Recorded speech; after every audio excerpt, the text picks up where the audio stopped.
Mis amigos, ¿cómo están? Aquí con ustedes para hablar de contabilidad empresarial. Nuestro curso no es de contaduría ni de contabilidad, pero sí quiero comentar con ustedes conceptos básicos de esta ciencia que es un complemento muy importante para la economía, para la ingeniería industrial, para la administración de empresas. Saber entender los conceptos soporte de toda la contabilidad es muy valioso.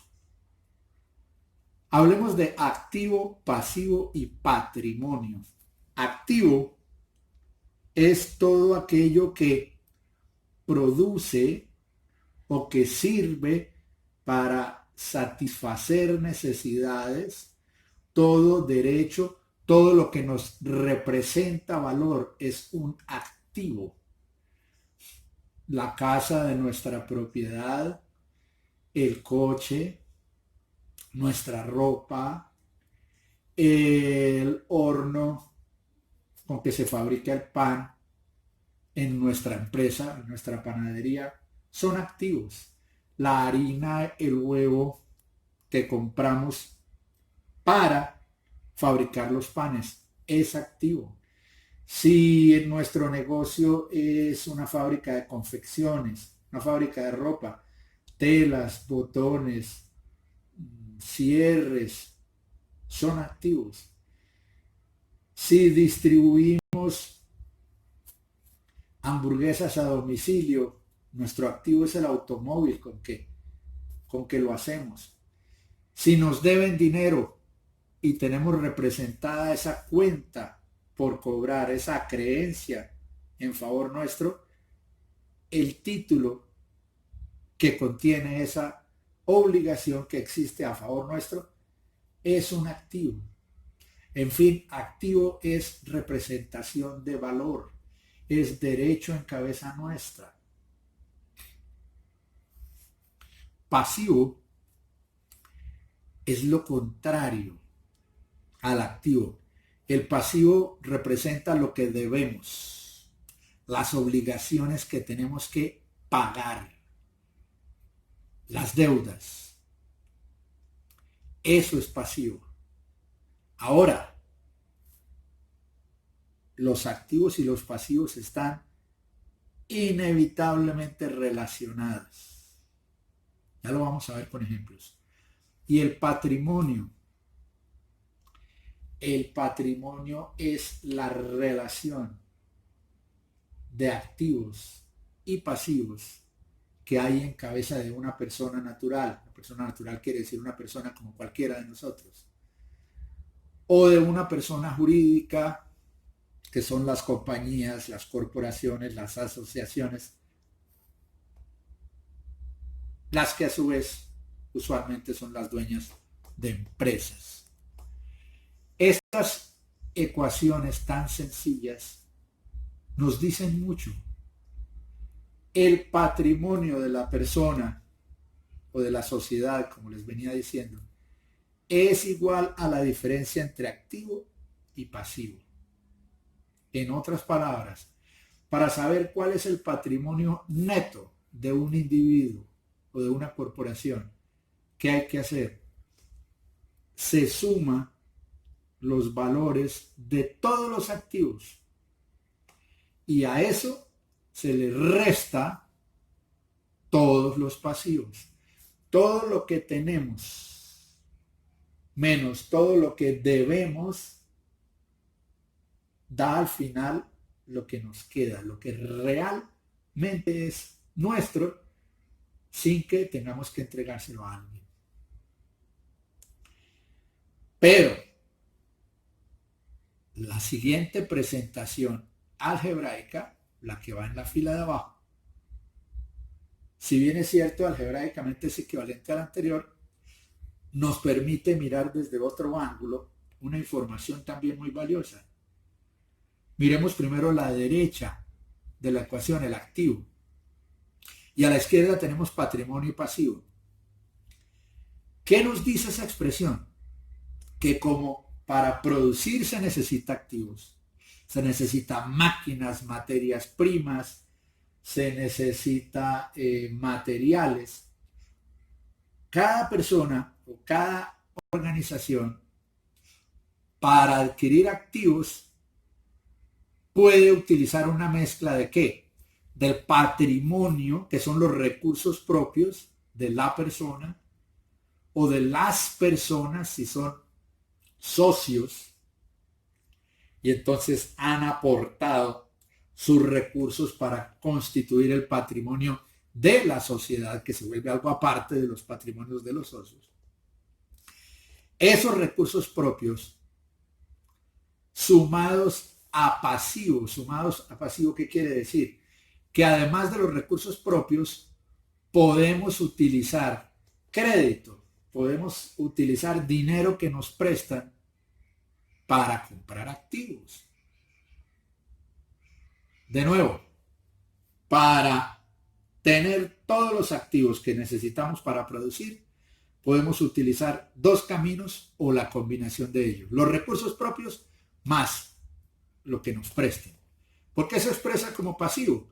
Porque lo que nos prestan lo tenemos que pagar algún día, aparte de los intereses que debemos dar por el uso del dinero. Entonces por eso se llama pasivo, porque en la contabilidad se registra como algo que tenemos que cancelar, debemos pagar, son obligaciones por pagar. ¿Podemos comprar cosas con dinero ajeno? Sí, claro, claro, el crédito tiene ventajas, permite por anticipado comprar cosas antes de tener el dinero y ponernos a producir o a consumir si lo necesitamos, si necesitamos el dinero para consumir. Pero después hay que pagarlo. Por eso en nuestras cuentas lo registramos como una deuda. ¿De acuerdo? Que tiene una contrapartida y es el activo que adquirimos con esa deuda. De acuerdo, porque estamos llegando a los principios básicos de la contabilidad. Estos son los conceptos. Estas las ecuaciones. Ahora nos faltan los principios. El de la contrapartida. Por cada cuenta que va al debe, se debe registrar una equivalente que normalmente va al haber. Si hay variación, si se disminuye un activo, tiene que estar aumentando otro activo. O quizá disminuyendo un pasivo, pero hay una contrapartida. Y no solo hay cuentas del activo y del pasivo y del patrimonio, hay cuentas del ingreso y del gasto. Los ingresos que obtenemos podemos utilizarlos para realizar gastos. Los ingresos podemos utilizarlos para comprar activos o para pagar pasivos. Y los gastos están representados ¿por qué? Por pagos de pasivos, sí, o por pagos de obligaciones relacionados con adquisiciones de bienes de consumo. Estos son ideas poco sueltas para que ustedes se familiaricen con la contabilidad. Hay unos términos que son muy usuales en contabilidad: liquidez y solvencia, crisis de liquidez, cartera, mora. Diferencia entre liquidez y solvencia. ¿Qué es liquidez? Es la característica que tienen unos activos de poder realizarse directamente transacciones con ellos. Así de sencillo. Facilidad de un activo para pagar, para darlo en pago por algo. De manera que el activo por excelencia es el dinero, pero no cualquier dinero, sino la moneda que tiene circulación forzosa en un país determinado. Y la tiene por dos razones. Primera, por una disposición de ley o incluso más aún de constitución. Y segundo, porque es el dinero que comercialmente se acepta que circule.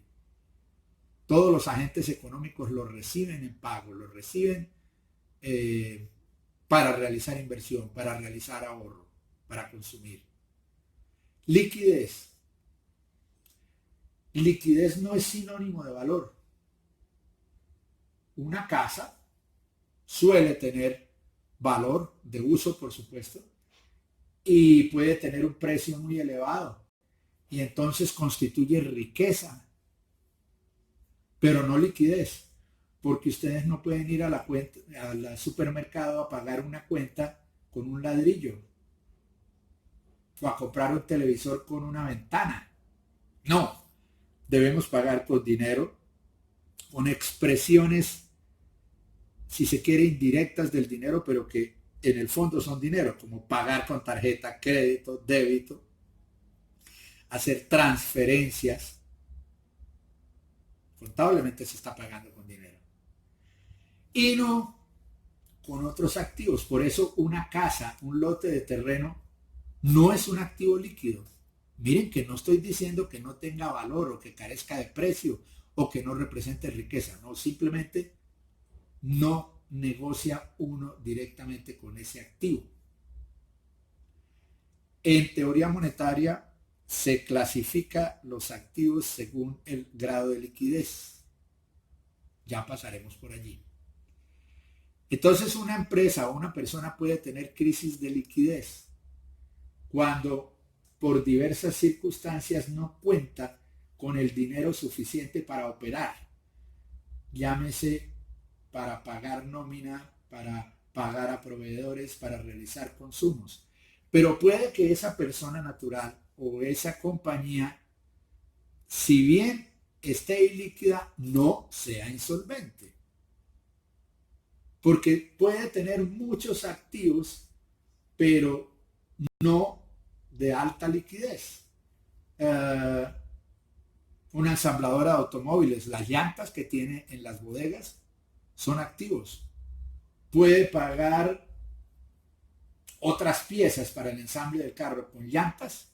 Normalmente no, salvo que haya convenios y tengan una especie de trueques ahí entre proveedores, pero normalmente no.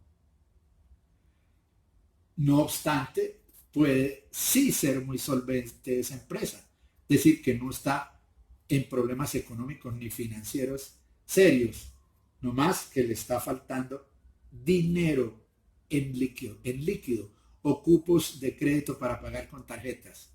¿De acuerdo? Una empresa puede estar ilíquida y ser solvente. ¿Qué es insolvencia? Cuando los activos no alcanzan para cubrir los pasivos. Ahí ya el problema es de fondo, es un problema de patrimonio y puede estarse pensando en una situación de quiebra. Cartera y mora.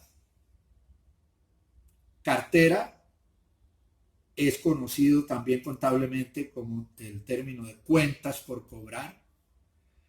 Hay que hacer una distinción. En algunos países se habla de las carteras de clientes y eso quiere decir como las cuentas, como la distribución de clientes que atiende cada vendedor porque él mismo los ha conseguido. Es la relación de clientes. Esa es su cartera, su portafolio de clientes, su listado de clientes. En otros países, cuando se habla de cartera a secas, se está pensando que son cuentas por cobrar, son las acreencias, es lo que nos debe.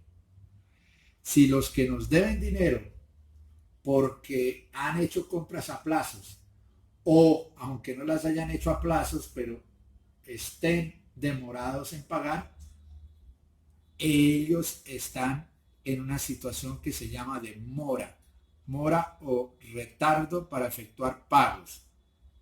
La mora en pagos de obligaciones es un indicador de problemas para quien incurre en ella y a su turno ocasiona problemas para el acreedor a quien no le están pagando puntualmente. Quiero hablarles ahora de los estados contables más conocidos y de paso les hago esta precisión. Se acostumbra a decir estados financieros más que estados contables porque tienen que ver con las finanzas de la compañía, con las finanzas de la persona individual. Pero decir estados contables es válido también. El balance es el estado, uno de los dos estados contables financieros más utilizados en el mundo de los negocios, con fines comerciales, como referencias para hacer negocios, cuando se va a solicitar un crédito ante un banco, nos piden balances y entonces lo que hacemos es una relación que elabora el experto en contaduría. Esa relación muestra cuál es el estado de las finanzas, de la economía y finanzas de una empresa en un momento específico. Se realiza un corte y es una muestra como la fotografía en cifras de la empresa o de la persona individual en una fecha específica. Es usual mostrar balances con corte al fin del año cronológico, al año calendario, al 31 de diciembre. Pero también los balances son de gran utilidad para efectos fiscales, efectos tributarios, todo lo que tiene que ver con impuestos. Debemos declarar ingresos, renta, los ciudadanos. Cada país tiene su legislación específica en materia de tributos, pero lo que sí se tiene en común es que hay que tributar, hay que contribuir para el sostenimiento del Estado y con fines también de redistribución del ingreso y la riqueza. Hay países donde el ejercicio fiscal, así se llama, el año tributario, el año de las cuentas del Estado, no coincide con el año calendario, sino comprende un periodo un tanto diferente. Entonces, en el balance, lo que se muestra es a tal fecha, repito, ejemplo, a 31 de diciembre del 2018, cómo se encontraba esta empresa, cuáles eran y cuánto valían los activos, cuántas eran las deudas y por qué valor, el pasivo, y cuál era el remanente. Después de la diferencia entre activos y pasivos, lo que sobra es lo que es realmente de propiedad de la compañía. Si se trata de una sociedad comercial, ese es el patrimonio neto de la compañía, que a la postre será pues el de los socios o accionistas una vez venga la disolución y liquidación de la sociedad. Tenemos el estado de resultado. En otros lugares se llama de ingresos o pérdidas, de utilidades o pérdidas. Algunos lo llaman de pérdidas y ganancias. No, hay que ponerse de acuerdo y la mejor manera de llamarlo es estado de resultado, porque muestra cómo fue el desempeño de una organización, llámese de la economía individual de una persona o llámese el desempeño de toda una corporación que tiene una empresa. Ese resultado no muestra un momento específico en el tiempo, sino muestra lo ocurrido a lo largo de un periodo. ¿Sí ven? Mientras que el balance nos lo muestran a fecha, 30 de junio, 31 de diciembre.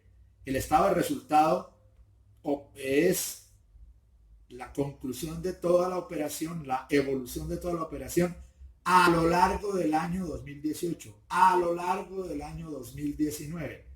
Muestra periodo, muestra movimiento. Va a mostrar la sumatoria de todos los conceptos por los cuales hay ingreso, a lo cual se resta la sumatoria de todos los conceptos por los cuales hay erogación, gasto. y va a dar un resultado neto que será, si es positivo, utilidades, y si es negativo, pues pérdidas. Esos conceptos tendrán su reflejo en el futuro de las finanzas